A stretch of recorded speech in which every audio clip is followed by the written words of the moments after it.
Hello friends, welcome to my channel truth of share market. So discuss कर लेते हैं Nifty bank Nifty for 12 April यानी Friday के लिए। 11th को मार्केट क्लोज रहेगा। एंड अगर हम बात करें 10th अप्रैल की, तो आज आपने सीपीआई का डेटा देखा होगा और उसका इम्पैक्ट देखा होगा। उसका इम्पैक्ट क्या हुआ? यूएस मार्केट की बात करूँ तो वो 1% डाउन जाके क्लोज हुआ है और एक टाइम पे वो 1.5% डाउन तक गया था। ठीक है, तो काफ़ी नीचे गिरा एंड वापस फिर थोड़ा बहुत रिकवर किया। तो इंडियन मार्केट अगर गिफ्ट निफ्टी की बात करूँ तो गिफ्ट निफ्टी 98 99 या 100 पॉइंट्स के अराउंड दिखा रहा है। ठीक है, 0.5% के अराउंड इम्पैक्ट हो सकता है। बट जो डेटा है वो इसको सपोर्ट नहीं कर रहा। अब डेटा क्या निकल के आ रहा है, तो थोड़ा सा उसे देख लेते हैं। First of all, this video is only for education purpose. यहाँ मेरा Telegram link and WhatsApp number की मैंने, सो प्लीज ज्वाइन कर लें। स्टार्ट करते हैं विद बिग प्लेयर डेटा। देखो, अब गैप डाउन ओपन होने का आपको गिफ्ट निफ्टी दिखा रहा है। बट यहाँ अगर मैं देखूँ तो एफआईएस ने कैश मार्केट में बाइंग किए, डीआईएस ने कैश मार्केट में बाइंग किए। इंडेक्स फ्यूचर की बात करूँ 4000 करोड़ की इनकी बाइंग, यानी शॉर्ट टर्म के लिए काफ़ी बुलिश है। अगर स्टॉक फ्यूचर की बात करूं तो यहाँ पर भी ऑलमोस्ट 3500-3600 करोड़ की बाइंग, यानी 7600 करोड़ की बाइंग, तो काफ़ी ज़्यादा बुलिश है अगर हम फ्यूचर के रेस्पेक्ट में देखें। बट हाँ, इंडेक्स ऑप्शन इसमें 10,700 करोड़ की सेलिंग भी है। और अगर मैं बात करूं बैंक निफ्टी में मेजर सेलिंग है, क्योंकि सीपीआई का इम्पैक्ट बैंकिंग सेक्टर पे सबसे ज़्यादा पड़ेगा। निफ्टी में उतना नहीं है, यानी बैंक अगर गिराएंगे तो निफ्टी को आईटी से संभालेंगे, और अगर बैंक भागेंगे तो निफ्टी को आईटी या ऑटो को गिरा के संभाल लेंगे। ठीक है, तो यहाँ निफ्टी को मैनेज किया जाएगा, बट बैंक निफ्टी आपको वन साइडेड मूवमेंट देगा। ठीक है, तो अगर हम बात करें कि यार फ्राइडे को मुझे किसी एक सेक्टर में बाय और सेल करना है, तो वो सेक्टर क्या होगा? आपका बैंकिंग सेक्टर होगा, क्योंकि बैंकिंग सेक्टर में आपको अच्छा खासा मूवमेंट देखने को मिल सकता है as compare to Nifty and fin Nifty. ठीक है, इन सब के कंपेयर में आपको बैंकिंग सेक्टर में अच्छा। तो ये तो क्लियर हो गया कि यार अगर मैं ऑप्शन बायर हूँ तो बैंकिंग सेक्टर में मैं ट्रेड करूँगा, और ऑप्शन सेलर हूँ तो फिर मैं निफ्टी या फिर फिन निफ्टी पे, सॉरी फिन निफ्टी नहीं, मिड कैप निफ्टी, सेंसेक्स, इन पे फोकस करूँगा। ठीक है, ताकि वहाँ क्या मेरे प्रॉफिट के चांसेस ज़्यादा हो जाएंगे ना। विक्स की बात करूँ 2.2% डाउन हुआ है, वो भी कब? सीपीआई डेटा के आने से एक दिन पहले। ठीक है, तो 11 के अराउंड आपका विक्स ट्रेड कर रहा है, तो काफ़ी लो लेवल पे है ना। निफ्टी की बात करें 0.5% अप था एंड सेंसेक्स भी 0.5% अप था। तो यहाँ से जो डेटा निकल के आ रहा है that is side way to bullish. ठीक है, side way to bullish data क्यों है? क्योंकि ये फ्यूचर में काफ़ी अच्छी बाइंग कर रखी है। बट अब केस वन क्या होता है कि यार गैप अप हो जाए। अब आज तो क्लोज है, but US market gift Nifty दोनों चलेंगे।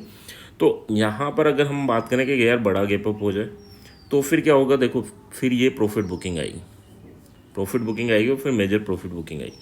बट अगर साइड वे ओपन होता है तो फिर क्या होगा? साइड वे ओपन होगा तो थोड़ा ऊपर लेके जाएंगे एंड छोटे से ऊपर ले जाके कोशिश करेंगे वहाँ पर कोई नेगेटिव इम्पैक्ट दिखा के गिरा देंगे।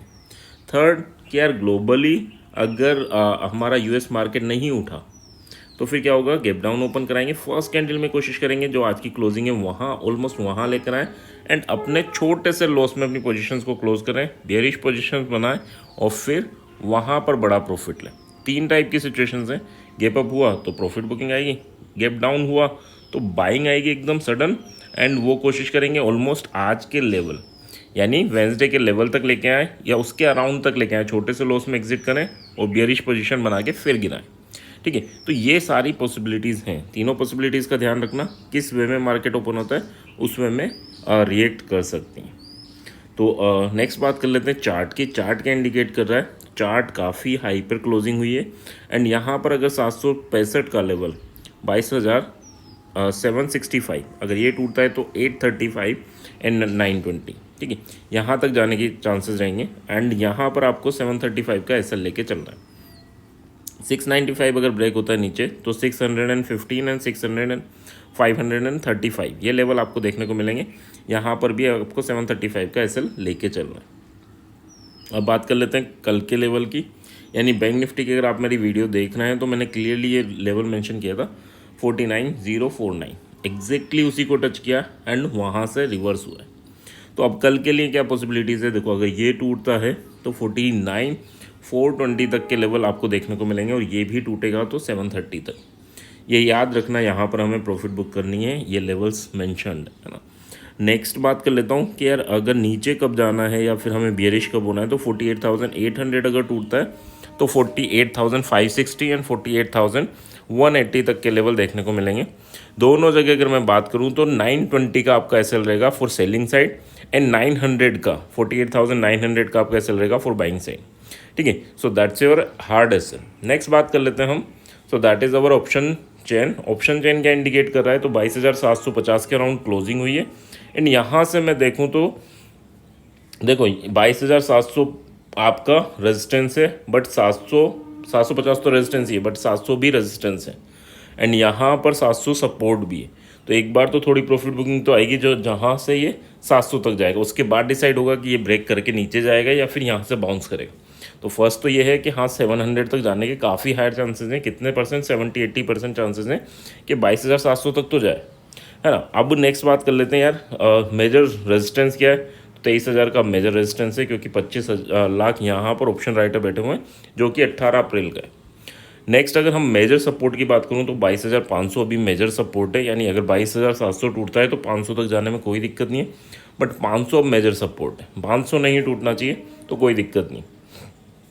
ऊपर अगर 800 आपका टूटता है तो डायरेक्टली 23,000 फर्स्ट रेजिस्टेंस निकल के आ रहा है, उसके बाद आगे की जर्नी देखेंगे। बट हाँ मेजर रेजिस्टेंस अभी 800 है, 800 टूटा तो फिर आपको 23,000, तो क्लियर रखना 800 टूटेगा तो 23,000 तक की जर्नी, और अगर 700 टूटेगा तो 22,500 तक की जर्नी स्टार्ट होगी आपकी। क्या गट्स फीलिंग कह रही है, तो फिर इस बार चांसेस लग रहा है कि यार थोड़ा साइडवे करके थोड़ा गिरा सकते हैं। ठीक है, और वो देखना होगा कि क्या होता है ना। नेक्स्ट अगर बैंक निफ्टी की बात करूँ तो बैंक निफ्टी में क्या होगा, 49,000 के अराउंड क्लोजिंग दिए एंड यहाँ पर ही मेजर सपोर्ट और मेजर रेजिस्टेंस आपके बने हुए हैं। एंड नेक्स्ट अगर हम बात करें इसके बाद मेजर रेजिस्टेंस क्या है, तो 49,500, यानी बीच में कुछ रुक ही नहीं रहा, यानी 450 के अराउंड आता है तो हम पी ट्राई कर सकते हैं। नेक्स्ट अगर सपोर्ट की बात करूँ तो 48,500, तो यहाँ पर आपका मेजर सपोर्ट है, यानी 550 के अराउंड आता है तो हम यहाँ पर कॉल ट्राई कर सकते हैं।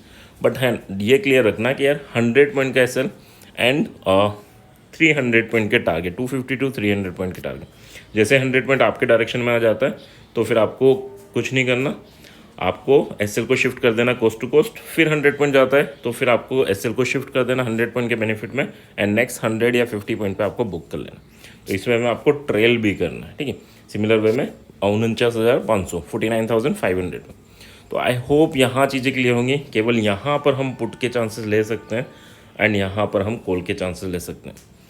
बाकी अगर ये सुबह ओपन होते हैं और इन दोनों का सम देखो किसका, यानी अगर 48,800 एंड 200, ठीक है, इन दोनों का सम आपका काफ़ी डिके हो जाए, यानी 20% डिके हो जाए दोनों का सम, तो हम हेज स्ट्रेटजी ट्राई कर सकते हैं, जो कि हम इन दोनों को बाय करने के बारे में सोचते हैं ना। अदरवाइज क्योंकि ओनली बैंक निफ्टी में नहीं, क्योंकि बैंक निफ्टी पे इम्पैक्ट होगा, है ना। सो आई होप यहाँ तक चीज़ें क्लियर होंगी। क्लियर हैं तो प्लीज़ लाइक एंड कमेंट ज़रूर करना है, सो दैट मुझे क्लियर रहे कि आप लोगों को चीज़ें पसंद आ रही हैं या नहीं, है ना। तो पसंद आती है तो मेहनत करने का दिल होता है, नहीं आती तो फिर मेहनत कम हो जाती है ना। सो आई होप यहाँ तक चीज़ें क्लियर होंगी। क्लियर हैं तो please like and comment. Thank you.